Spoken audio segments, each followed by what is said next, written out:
So starting the test drive in this X7 M50i here, very quick, I can just tell that right now. But ride quality is pretty good. One of the reasons I wanted to test this out is I wanted to see what might need to be replaced with this having over 108,000 miles on it. It's a 2020 108K, and I just wanted to see how it drove, and so far it feels like a new X7. I can't remember if I've driven an M50i before, but I've driven an X7. I believe it was the Alpina, but this here is just, I like how it's equipped. You have the executive package, is pretty much loaded out with a 113 grand sticker, but it just feels so luxurious in here. Even the few bumps I've taken before I started the video, very impressed by the ride quality, just the overall sound acoustics in here. This just feels very luxurious.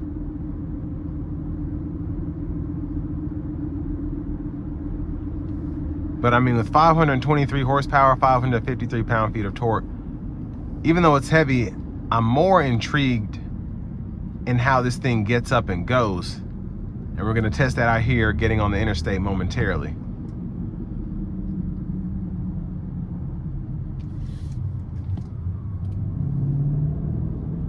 So we're gonna put in a Sport Plus.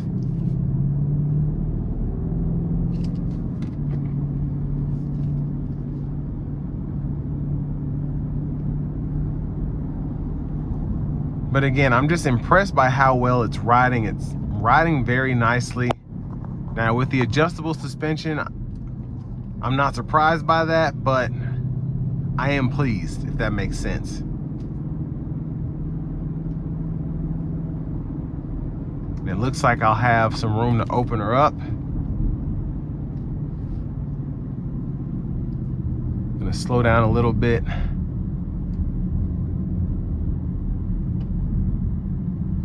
Here we go.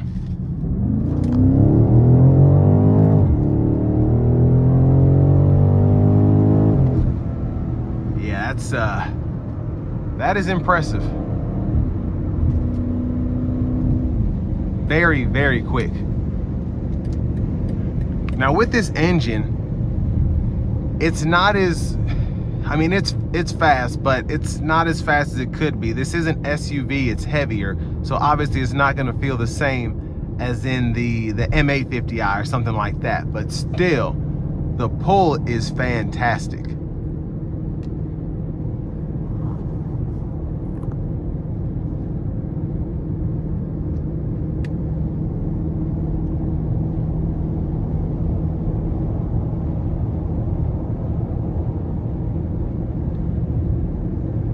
Now ride quality is very, very good here, especially on the interstate here. It's floating down the road. Very impressed by that. But even in sport mode, I mean, not a really intrusive sound coming into the cabin. I'm gonna put it back in a comfort now though.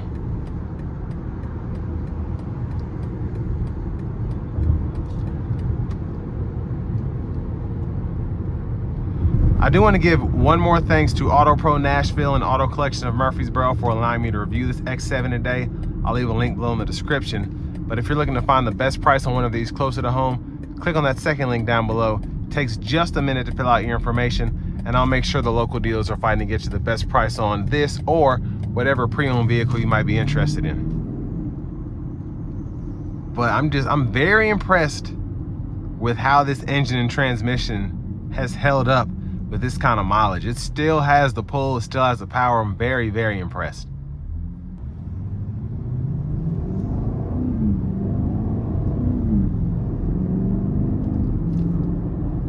Now, if you're looking at one of these to get and you're coming out of a Tahoe or an Expedition or something like that, there is a learning curve just because this has so much going on here. It's not one of those that's necessarily meant for hauling the kids around.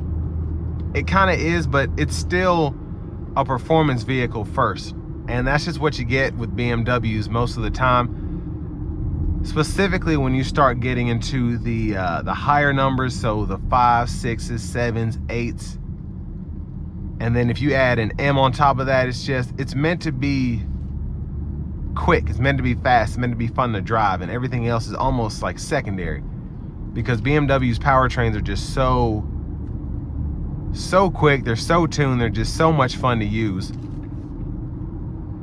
But if you're coming out of a Tahoe or an Expedition, you're going to be pleasantly surprised by the power, but the overall, what you're used to, this drives more like a car than a Tahoe or an Expedition, in my opinion. So for most people, that would be good, but it might take some getting used to going back to something that feels like this.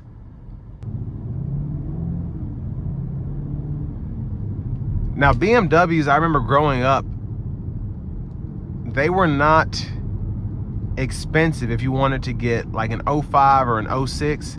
If you wanted to get a 2000 or a 2001 BMW, they were pretty darn cheap. And part of the reason for that was they were so expensive to fix. So most people did not want to buy these things 2 or 3 years down the road. And just as their reliability has gone up, their reputation has kind of gone, it's kind of matched their luxury feel in terms of reliability. These hold their value a bit more. So even this is like a 37, 38 grand vehicle right now. But I think it's worth every penny because it still has the power, it still has the luxury, and it's just still fun to drive. So with all that being said, this will bring me to the end of my review of this 2020 BMW X7 M50i.